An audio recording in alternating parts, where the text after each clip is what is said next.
Mirëmëngjes që të gjithëve, është 9:11 minuta në këto momente dhe pyetja jonë është apo I vjen fundi aksesit të pakontrolluar të fëmijëve në rrjetet sociale pas lajmit në dhjetor të 2025 ku Australia u bë vendi I parë në botë që ndaloi plotësisht përdorimin e rrjeteve sociale për fëmijët nën 16 vjeç, duket se edhe shumë vende në Evropë kanë marrë hapa të ngjashëm, është Franca, Spanja, Danimarka, Greqia, Britania e Madhe e të tjera. Nga ana tjetër, studimet e shumta po tregojnë se ekspozimi I gjatë ndaj përmbajtjeve online, veçanërisht përmes asaj që quajmë scroll, kjo fshirja e ekranit me gisht, shkakton dëme psikologjike tek të rinj. Do të kujtojmë sot, siç folëm pak më herët, se ka një gjyq që po zhvillohet në Shtetet e Bashkuara të Amerikës. Mark Zuckerberg ishte dëshmitar dje në këtë gjyq ku akuzohen se Meta me qëllim I ka ndërtuar rrjetet sociale për të ushqyer varësinë, sidomos tek të rinj, për t'i mbajtur ata sa më gjatë jetë mundur, pambarimisht nëse do të ishte e mundur në rrjetet sociale, duke shkaktuar pastaj dëme me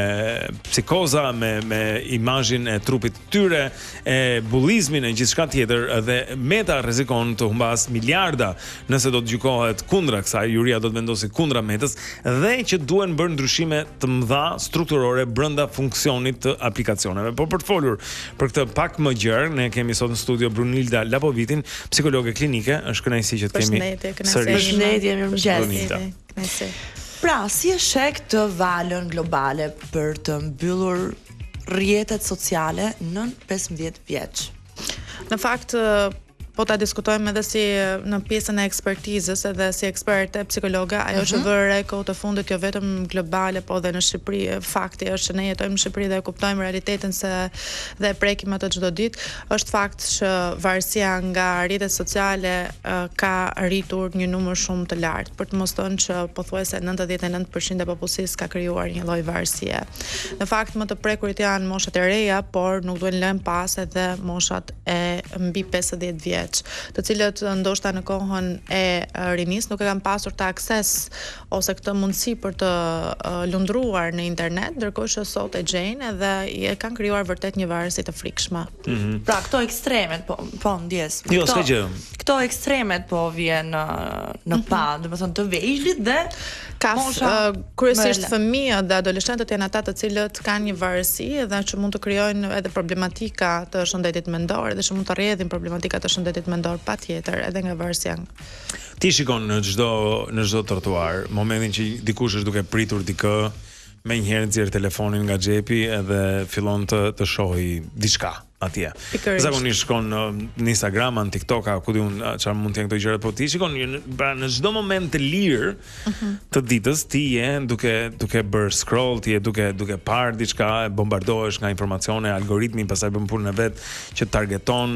Nëse ke kërkuar për këpucë në Google do dalin reklama këpucësh.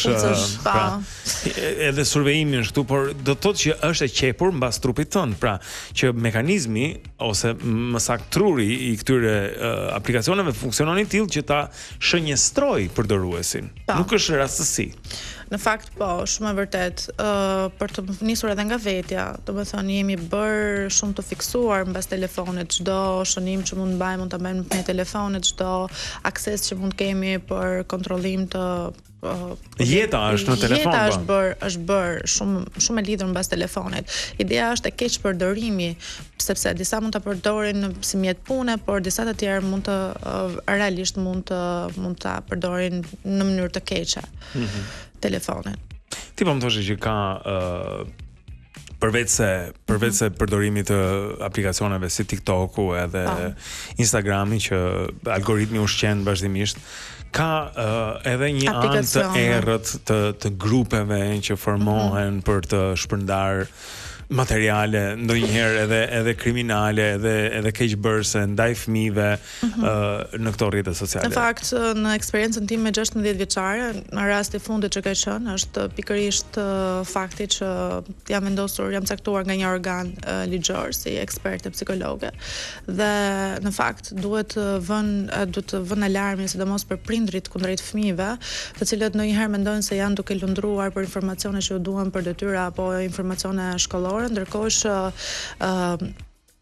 pedofilët ose personat të cilët mund të joshin viktimat e tyre nëpërmjet rrjeteve sociale dhe formave të ndryshme të aplikacioneve të cilat janë nga lloje më të ndryshme, mund të bjerë lehtësisht ose të jenë viktime radhës e këtyre përdoruesve.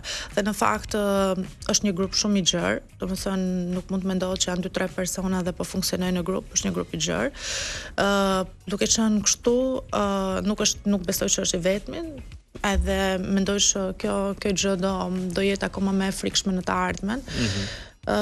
Ideja është fëmijët tanë janë të pambrojtur në aspektin e shpërndarjes materialeve pornografike. Domethënë lehtësisht ata mund të jenë të targetuar për të përdorur në këto grupe. Por kjo mbetet patjetër organeve kompetente për ta zbuluar edhe për të bërë më të mirën. Dhe ndërkohë prindërit janë errësirë, pra nuk dinë asgjë. Për të gjithë pjesët sigurisht shumë rrezikshmëria shumë e lartë kur nuk ka kontroll.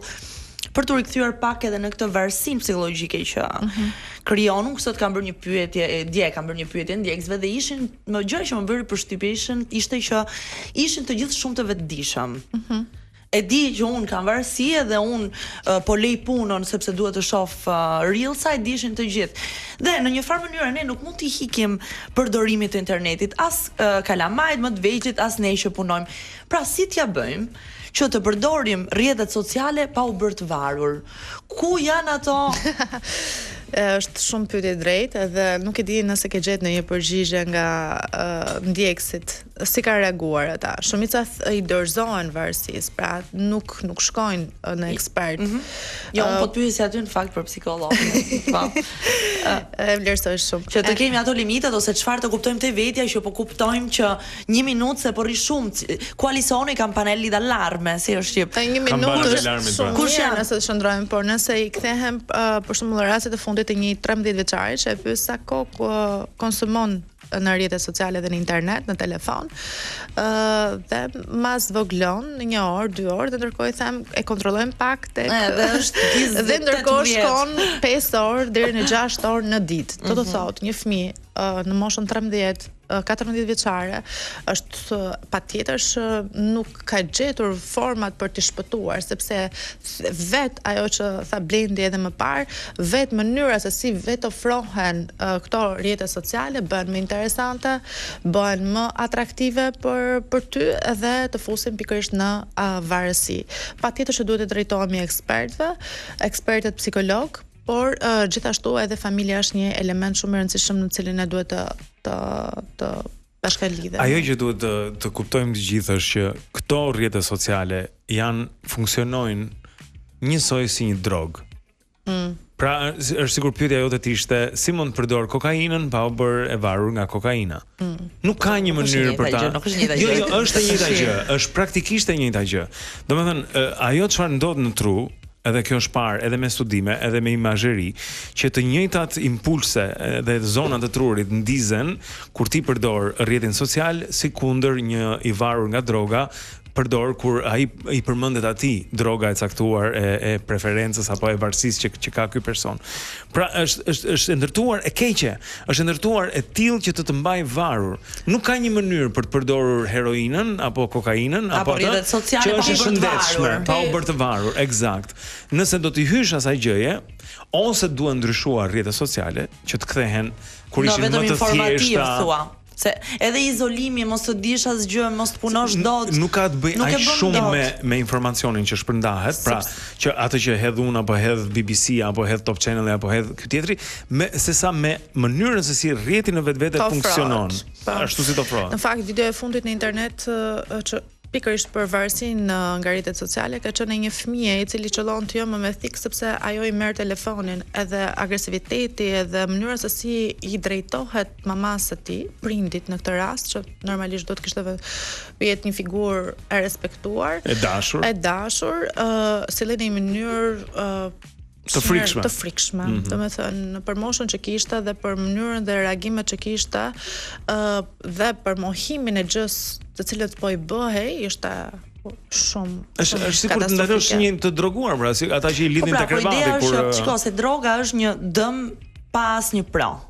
Okej, kurse rrjetet sociale caktojnë jetën tona tani sot. Jemi në 2026-ën, do lundrojmë, do marrim informacione të shpejta, edhe do e përdorim. Ka dhe një nevojë kjo është baza, do të thonë duhet të fillojmë nga kjo, do përdoret.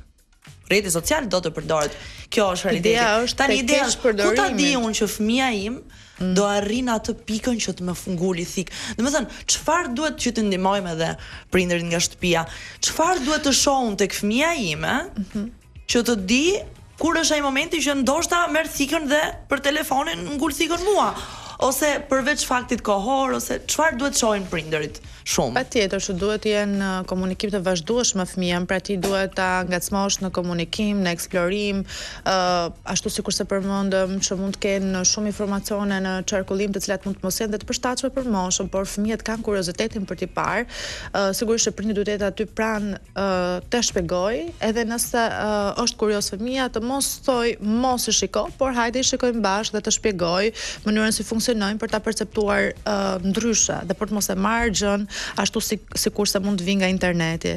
Në fakt shumë ne folëm për pjesën e materialeve pornografike, por shumë prej grupeve të tjera që funksionojnë në rrjetet sociale janë edhe me probleme të shëndetit mendor, që do të thotë ka persona të cilët vuajtjen emocionale nuk e transmetojnë ose nuk e kalojnë dot me njerëz të afërt, njerëz të njohur, por me njerëz të ngjashëm, të panjohur, të cilët i njohin pikërisht në rrjetet sociale, siç mund të bëjnë edhe sjellje ose veprime të pashëndetshme, siç mund të jenë prerjet dhe ekspozimi ti bësh keq vetes pra. Po, të bërit keq vetes, vetëmtimi dhe ekspozimi këtyre pikërisht në këto grupe të cilat kanë të njëjtën vuajtje.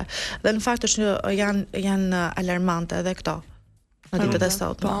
Ishte një lajm për YouTube-in që nën këtë presion që po krijohet tani nga Bashkimi Evropian, fjala vjen nga vende si folën Franca, Spanja, Britania e Madhe, Greqia së fundmi, në kontrast me Shqipërinë që e rihapi TikTokun mbasi u mbyll para një viti edhe skadoi ky vit i mbylljes. YouTube-i po prezanton jo rregulla të reja, por mjete të reja që prindrit të mund të kontrollojnë sasin e shortseve që shfaqen në YouTube. YouTube Shorts është një tjetër është një gjë si TikToku dhe me këto gjëra ku fëmijët mund të futen atje pafundësisht. Të qëndron atje dhe kur fëmia është 5 vjeç, edhe lihet me YouTube Shorts apo 6 vjeç apo 7 vjeç, nuk i ka edhe mjetet dhe vetë kontrollin, është fëmijë që të thotë që okay, kaq është boll, më shumë se kaq më bën dëm. Ai mund të rri aty pafundësisht.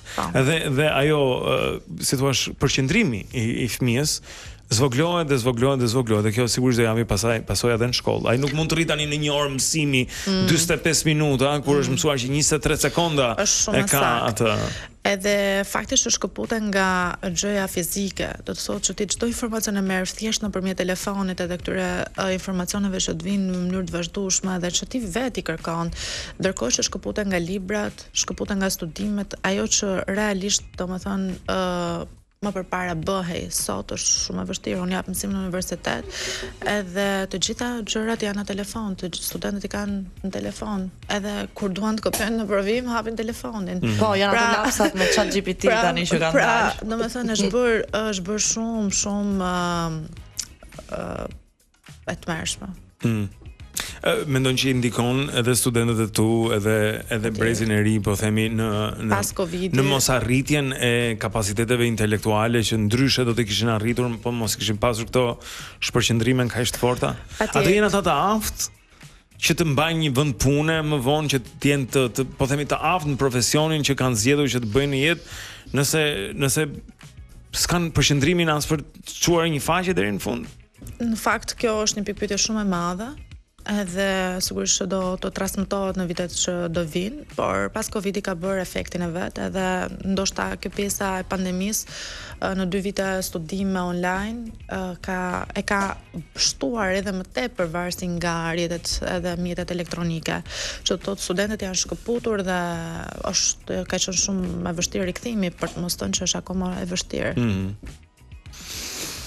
Unë nuk di ç'të them, është shumë temë e vështirë. E them me shumë sinqeritet këtë, sepse është gjithë sistemi i ndërtuar, nuk është diçka që ne mund t'i hikim.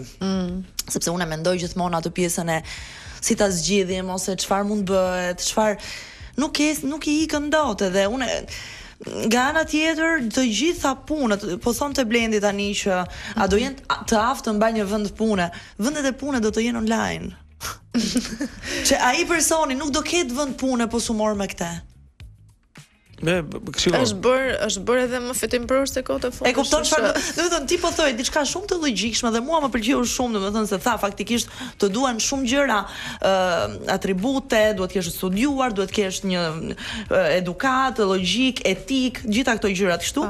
Dhe unë po logjikoja, po thoj Blendi, një sekond, e kupton? Po jo, sepse do të ketë edhe punët do të jetë të gjitha të caktuara dhe me internet, me social, online, duhet të jesh shumë... Po, ka dhe një botë fizike për te botës online, ku ka nevojë që dikush të rregullojë ashensorët, apo dikush të vendosë eskalatorët, apo dikush të rregullojë lavamanët, ku rrjedhin gjithë këto gjërat e tjera, dikush do t'i bëjë ato. Në punë të tilla, patjetër dikush do gatuaj, dikush do ketë dëmtim aq të fortë scrolli.